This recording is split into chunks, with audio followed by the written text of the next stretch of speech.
तो दोस्तों इस वीडियो में हम बात करने वाले हैं स्पेशलाइजेशंस जो इम्पोर्टेंट हैं लॉ के करियर के लिए। हालांकि हम यहाँ टॉप 5 स्पेशलाइजेशंस की ही बात करने वाले हैं।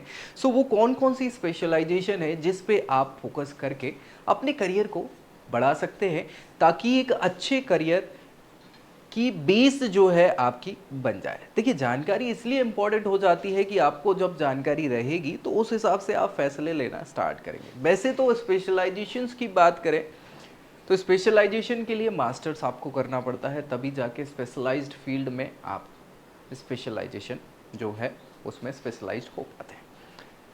यहाँ पे ऑप्शंस मास्टर्स में 20 से ज़्यादा करियर के हैं स्पेशलाइजेशंस के।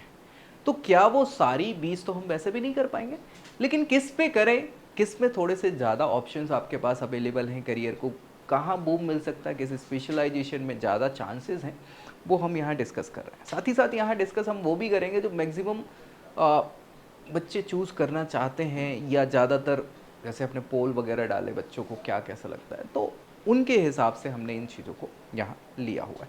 उभरती हुई फील्ड जो है उनमें भी कुछ स्पेशलाइजेशन है जहाँ पे एक अच्छा करियर बन सकता है। तो इन सारी चीज़ों को हमने डिस्कस किया हुआ है, आपको आखिर तक देखना है ताकि सारे डाउट्स आपके क्लियर हो जाए। फिर भी कुछ बचता है तो नीचे कमेंट करके आप बता सकते हैं। दोस्तों में भी शेयर कर दीजिएगा ताकि उनको भी ये जानकारी मिल जाए। और पहली बार अगर चैनल पर आ रहे हैं तो सब्सक्राइब करना नहीं भूलना है। क्यों? क्योंकि यही मिलेगा लॉ से रिलेटेड सारी जानकारी, चाहे कॉलेज की हो, कोर्सेज की हो, करियर की हो। और अपनी प्रोफाइल पे बेस्ट क्या है ये अगर जानना चाह रहे हैं तो नीचे प्रोफाइल एनालिसिस फॉर्म मिल जाएगा जिसको फिल करके जानकारी आप ले सकते हैं। तो चलिए टॉप 5 स्पेशलाइजेशंस की हम यहाँ पे बात करेंगे जो आपको क्या है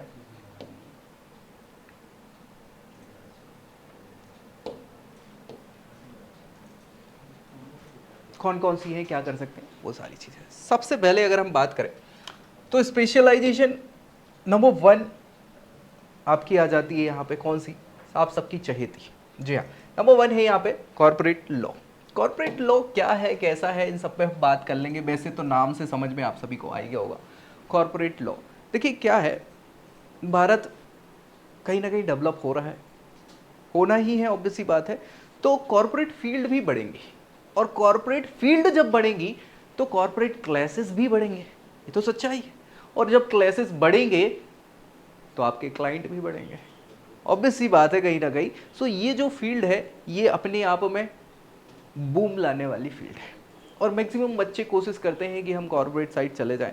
बस यहाँ कुछ समस्याएं आती हैं। आप कहेंगे सर बहुत सारे लोग चूज कर रहे हैं तो हम नया क्यों ना ट्राई करें, यही क्यों। देखिए ऑप्शन बहुत सारे हैं, लेकिन जो सबसे ज़्यादा ऑप्शंस हैं वो यहाँ पे हैं। दूसरी चीज़, कुछ को अपॉर्चुनिटी मिल पाती है, कुछ को नहीं मिल पाती। आप कहेंगे यार बहुत सारे कॉर्पोरेट लॉयर हैं, सब तो एक से नहीं है जिनका आपने बताया। तो यार वहाँ पे अपॉर्चुनिटी की भी बात होती है, साथ ही साथ आपके एक्सपीरियंस, आपके नॉलेज की कदर होती है। तो आप अगर अच्छे हैं अपनी इस फील्ड में, आपको नॉलेज है, एक्सपीरियंस है, तो आपके लिए ये बेहतर साबित होगा। अब वो फील्ड कोई भी हो सकती है, लेकिन हम यहाँ टॉप की बात करें। सो भैया बिजनेस और कॉर्पोरेट गवर्नेंस की बात करें, यहाँ पे मर्जर्स, एक्विजिशंस, इसके अलावा कॉन्ट्रैक्ट, ये सारी चीज़ें आपकी यहाँ इसके अंतर्गत आने वाली हैं। और मैंने बता ही दिया ये फील्ड बूम होने वाली है। डिमांड की बात करें तो डिमांड तो बड़ी हाई है, हमेशा से रही है और रहने वाली है। क्यों रहने वाली है? क्योंकि भैया लीगल गाइडेंस जो है वो बिजनेस के लिए चाहिए, स्टार्टअप्स के लिए चाहिए और कॉर्पोरेशंस के लिए चाहिए, ये ज़रूरी है। तो ये फील्ड में बूम होना ही है। अर्निंग पोटेंशियल की बात कर लें, क्या कैसा अर्निंग आप कर सकते हैं। तो यार लिमिट तो क्या है भैया, स्काई इज द लिमिट। लेकिन अगर हम बात कर लें तो भैया लुक्रेटिव है। यहाँ पे लार्ज लॉ फॉर्म्स जो हैं और इन हाउस काउंसिल जो हैं, ये मेजर कॉर्पोरेशंस के, यहाँ ऑप्शंस ज़्यादा हैं। ठीक है, अगर जुलाई 2024 के रिकॉर्ड्स की बात कर लें तो ऑन एन एवरेज यहाँ पे लगभग 4 लाख के करीब, ऑन एन एवरेज की बात चल रही है, हम सबकी बुला के, तो इसमें बहुत अच्छा भी होगा कम भी होगा। तो ऑन एन एवरेज लगभग 4 से 5 लाख का यहाँ पे सैलरी बताई हुई है इसके लिए। स्किल्स की बात कर ले तो भैया लीगल नॉलेज आपको होना ही चाहिए, ऑब्वियसली बात है। साथ ही साथ एनालिटिकल स्किल होगी, रिसर्च स्किल, कम्युनिकेशन और नेगोशिएशन स्किल, ये सबसे इंपॉर्टेंट है। ठीक है, नेगोशिएशन क्यों इंपॉर्टेंट है? क्योंकि भैया यहाँ पे जितने भी क्लास हो रहे हैं मैक्सिमम क्लासेस नेगोशिएशन पे खत्म हो जाते हैं, है ना। जब नहीं ही नेगोशिएशन होगा तब जाके फिर वो बड़ी समस्याएं आती है, किसी एक के पक्ष में चीज़ें जाती है। तो नेगोशिएशन बहुत इंपॉर्टेंट है। और नेगोशिएबल स्किल आपकी जितनी अच्छी है ना, उतना फायदा आपको इस फील्ड में होने वाला है। करियर पाथ्स की बात कर ले भैया, तो यहाँ पे आप बन सकते corporate lawyer, in house council और लीगल एडवाइजर। साथ ही साथ अगर कॉलेजेस की बात कर ले हम यहाँ ऑप्शंस की, तो हमारे टॉप एनएलयूज तो हैं ही, साथ ही साथ यहाँ पे जैसे प्राइवेट में क्राइस्ट यूनिवर्सिटी हो गई, यहाँ पे आपकी सिम्बियोसिस हो गया, तो ये ऑप्शन आपके पास अवेलेबल है। और अगर डिटेल में जानना चाहते हैं तो नीचे प्रोफाइल एनालिसिस फॉर्म मिल जाएगा, उस पर जानकारी आप भरिए और हमारी टीम आपसे कांटेक्ट कर लेगी। चलिए, ये तो बात हो गई कॉर्पोरेट लॉ की। दूसरी हम बात कर ले तो दूसरा इसके बाद आता है क्रिमिनल लॉ। जी हाँ, क्रिमिनल लॉ, क्योंकि भैया पॉपुलेशन बढ़ेगी, पॉपुलेशन बढ़ेगी तो भैया क्लैशेस बढ़ेंगे, और क्लैश बढ़ेंगे तो भैया क्राइम भी बढ़ेंगे। बिल्कुल सच्चाई है, क्राइम जब बढ़ते हैं तो उसके लिए लॉयर्स की भी ज़रूरत रहेगी, तो आपके क्लाइंट भी बढ़ेंगे, ऑब्वियस सी बात है। तो ये भी क्रिमिनल लॉ एक अच्छा स्पेशलाइजेशन हो सकता है आपके लिए। ठीक है भैया, क्या फोकस करना होता है यहाँ पे? क्राइम से और क्रिमिनल ऑफेंसेस से डिफेंस, है ना, प्रोसिक्यूशन, इसके अलावा डिफेंस और विक्टिम के राइट्स के प्रोटेक्शन से रिलेटेड आपके फोकस एरिया होता है। बहुत बढ़िया। डिमांड क्या है? हमेशा की तरह जैसे बढ़ेगी यार, क्राइम रेट तो बढ़ ही रहा है, कम तो हो नहीं रहा है इंडिया में भी, तो भैया यहाँ पे आपकी डिमांड बढ़ती चली जाएगी लीगल गाइडेंस की, है ना। अर्निंग पोटेंशियल की बात कर लें यहाँ पे, तो भैया बिल्कुल अर्निंग पोटेंशियल बहुत बढ़िया है, बस डिपेंड करता है एक्सपीरियंस, नॉलेज और आपकी कितनी क्षमता है बचाने की या राइट से रिलेटेड। ठीक है, सैलरी की बात कर लें भैया, तो ये वो मंथ के हिसाब से है 20-30, ये मिनिमम है, बढ़ती चली जाती है एक्सपीरियंस के साथ साथ, नॉलेज के साथ साथ। ठीक है, की स्किल क्या चाहिए हमें? ट्रायल एडवोकेसी, इन्वेस्टिगेटिव स्किल, है ना, एनालिटिकल एबिलिटी आपकी हो। कॉलेजेस की बात कर ले तो भाई हमेशा की तरह एनएलयूज तो हैं ही टॉप एनएलयूज, उसके अलावा आपको बहुत सारे और सिम्बियोसिस हो गया, क्राइस्ट हो गया, एमिटी भी कराती है, लेकिन बहुत अच्छे ऑप्शंस यहाँ पे पैकेजेस वगैरह जो हैं वो है नहीं। ठीक है, तो प्लेसमेंट की रिकॉर्डिंग अच्छे नहीं है। आईपी, बहुत बढ़िया। आईपी लो, ये क्यों आ गया भैया बीच में? ये बीच में नहीं आया है, ये एक्चुअली क्या है, आज के समय में सबसे इम्पॉर्टेंट हो गया, क्योंकि डिजिटल हो रहा है इंडिया।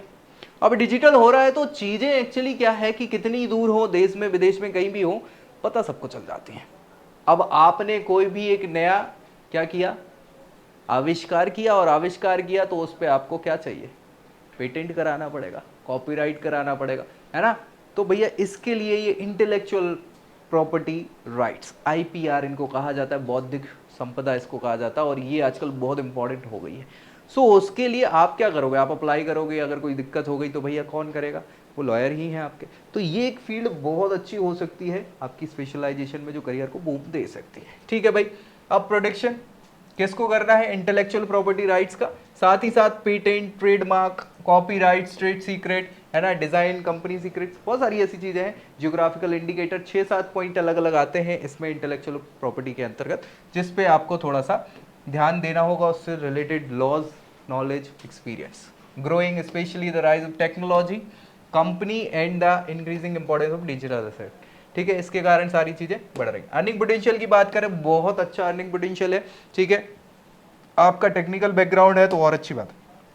ठीक है, अब पेमेंट की बात कर ले तो पेमेंट तो पर्याप्त हो सकता है। ठीक है भाई, लगभग अगर बात करें तो इंटेलेक्चुअल प्रॉपर्टी अटॉर्नी अगर बनते हैं तो 12-13 लाख करीब एलपी आपका तो ऑन एन एवरेज हो जाता है। ठीक है भाई, की स्किल क्या चाहिए? टेक्निकल नॉलेज, जो इंपॉर्टेंट है यहाँ पे। ठीक है, पेटेंट के लिए। इसके अलावा डिटेल, नेगोशिएशन, बहुत सारी चीजें। करियर पाथ्स की बात कर ले तो भैया आईपी अटॉर्नी बन ही सकते हैं, पेटेंट एग्जामिनर बन सकते हैं, ट्रेडमार्क स्पेशलिस्ट बन सकते हैं, तो ये ऑप्शन है। कॉलेजेस में बात कर ले तो एनएलयूज आपके पास हमेशा से अच्छे ऑप्शंस हैं, साथ में कुछ प्राइवेट कॉलेजेस भी हैं। अगर आप जानना चाहते हैं तो नीचे प्रोफाइल एनालिसिस फॉर्म है, जिसको फिल करके जानकारी ले सकते हैं। फैमिली लॉ की बात करें, ये 14 नंबर पे आता है। फैमिली लॉ क्यों? क्योंकि भारत में तो वैसे भी देश जो हमारा है वो कैसा है, फैमिली वाला ही, ऑब्वियस सी बात है। अब फैमिली यहाँ पे पहले क्या हुआ करती थी कि इकट्ठी रहती थी, संयुक्त परिवार रहा करते थे। अब फिलहाल क्या है, सिंगल फैमिलीज रहने लग गई हैं। सो बहुत सारे विवाद परिवार जो परिवारों में होने लग गए हैं, किसको लेकर? प्रॉपर्टी को लेकर, बाकी चीज़ों को लेकर। और इनके अलावा बहुत सारे अलग अलग लॉज जो फैमिली के हैं, चाहे वो हम बात करें हिंदू लॉज की या फिर मुस्लिम पर्सनल लॉ की, तो अलग अलग लॉज में क्या कैसे क्राइटेरियाज हैं, कैसे क्या चीज़ों को करना, वो इंपॉर्टेंट आपका यहाँ पे हो जाता है। चलिए फोकस की बात कर ले तो यहाँ पे डिवोर्स से रिलेटेड, चाइल्ड कस्टडी से रिलेटेड, अडॉप्टेशन हो गया, डोमेस्टिक रिलेशंस हो गई, वायलेंस से रिलेटेड बहुत सारी ऐसी चीज़ें। तो भैया डिमांड तो इनकी हमेशा बनी रहती है जब से चीज़ें चल रही है, तो अपने आप में बढ़िया है। अर्निंग पोटेंशियल बहुत अच्छा है, किसको लेके, नॉलेज एक्सपीरियंस इन सारी चीज़ों के साथ बढ़ने वाला है। सो सारी चीज़ें आपको ध्यान में रखना है, आपकी क्या कैसी रेपुटेशन है उस पर भी ये सारी चीज़ें जाती हैं। तो एक्सपीरियंस है तो आप 15-20 लाख रुपए, 25 लाख रुपए तक आपका ईयरली निकाल सकते हैं। की स्किल की बात कर लें भैया, यहाँ पे तो आपको मीडिएशन आनी चाहिए। मीडिएशन यानी मीडियोकर, है ना, बीच वाला जो बिकती है बेसिकली। एम्पैथी, नेगोशिएशन, ये वर्ड्स इसलिए इंपॉर्टेंट हैं क्योंकि इनसे ही काम होने वाला है, इन खास तौर पे फैमिली लॉज में। ठीक है, चलिए करियर पाथ की बात करें तो फैमिली लॉयर बन सकते हैं, मीडिएटर, लीगल अटॉर्नी, ये सारे ऑप्शंस आपके पास हैं। कॉलेजेस की बात करें तो हमेशा से टॉप एनएलयूज तो हैं ही साथ आपके कुछ प्राइवेट इंस्टीट्यूशन भी आपको यहाँ से फैमिली लॉ में ये कोर्स करा रहे हैं। और फाइनली हम इधर आ गए हैं आखिरी पॉइंट पे हमारे, एनवायरमेंटल लॉ। आप कहोगे सर ये क्या है? एनवायरमेंटल लॉ नाम से तो समझ में आ ही जा रहा है, और कहीं ना कहीं जब से एजेंडा 21 आया है, लोगों की नज़रें जब पर्यावरण पहुंच गई हैं कि यार प्रदूषण बहुत ज़्यादा बढ़ रहा है, क्या कर सकते हैं, कैसे प्रोडक्शन कर सकते हैं, तो इन सारी चीज़ों को लेके अभी बहुत सारे एनजीओज हैं, बहुत सारी गवर्नमेंट, हर देश की गवर्नमेंट जनरली, चाहे वो सेंट्रल हो, स्टेट की हो, तो इन चीज़ों पे फोकस कर रहे हैं, है कि नहीं। अलग अलग बिजनेस जब आप ओपन करते हैं तो बहुत सारे आपको फॉर्म्स फिल करने होते हैं, अलग अलग वहाँ से वो लेने होते हैं, परमिशंस लेनी होती है। तो उसके लिए यहाँ पे आप एक अच्छा करियर बूम हो सकता है आपका यहाँ पे। ठीक है, तो क्या है भैया यहाँ पे रेगुलेशंस, पॉलिसीज, किससे रिलेटेड, एनवायरनमेंट से रिलेटेड, आपके climate change, conservation, pollution control, ये सारी चीज़ें आपको फोकस इन पे करना होगा। डिमांड बहुत ज़्यादा है, बढ़ती चली जा रही है। क्यों भैया? क्योंकि ग्लोबल अवेयरनेस बढ़ती जा रही है, रेगुलेशंस बढ़ती जा रही है, एनवायरनमेंट के इशू बढ़ते चले जा रहे हैं, सो इसीलिए इनकी डिमांड भी बढ़ती चली जा रही है। अर्निंग पोटेंशियल तो बहुत शानदार है यहाँ पे, आपका जैसा एक्सपीरियंस बढ़ता जाएगा वैसे पेमेंट बढ़ता जाएगा 12, 15, 20 लाख तक। की स्किल में क्या चाहिए आपको? नॉलेज चाहिए एनवायरनमेंट से रिलेटेड, उनकी रेगुलेशन से रिलेटेड, रिसर्च से रिलेटेड उनसे, तो ये चीज़ें आपकी बढ़िया रहेगी। करियर पाथ में आप एनवायरमेंटल लॉयर बन सकते हैं, पॉलिसी एडवाइजर बन सकते हैं, कंप्लायंस ऑफिसर बन सकते हैं। कॉलेजेस की बात कर ले तो कॉलेज आपके बहुत सारे टॉप एनएलयूज हैं, डीयू हो गया, इसके अलावा बीएचयू हो गया, जेएनयू हो गया, तो ये सारे ऑप्शंस आपके पास अवेलेबल हैं। कुछ प्राइवेट इंस्टीट्यूशंस भी हैं, अगर जानना चाहते हैं तो आपको क्या करना है, प्रोफाइल एनालिसिस फॉल कर देना है फॉर्म, और हम आपको ये जानकारी दे देंगे। तो भैया ये सारी हमने बात कर ली टॉप 5 स्पेशलाइजेशन जो आपके करियर के लिए बूम ला सकती है। सो इन पे फोकस करना है। इसके अलावा भी कुछ जानना चाहते हैं तो नीचे कमेंट करके जरूर बताना है। बाकी वीडियो को लाइक करना है, दोस्तों में शेयर कर देना है, और चैनल सब्सक्राइब करना नहीं भूलना है। सो अगली वीडियो में अगली जानकारी के साथ मिलेंगे, तब तक के लिए जय Hind. I hope you like this video. For more such videos, keep watching our channel And do not forget to like, share, and subscribe.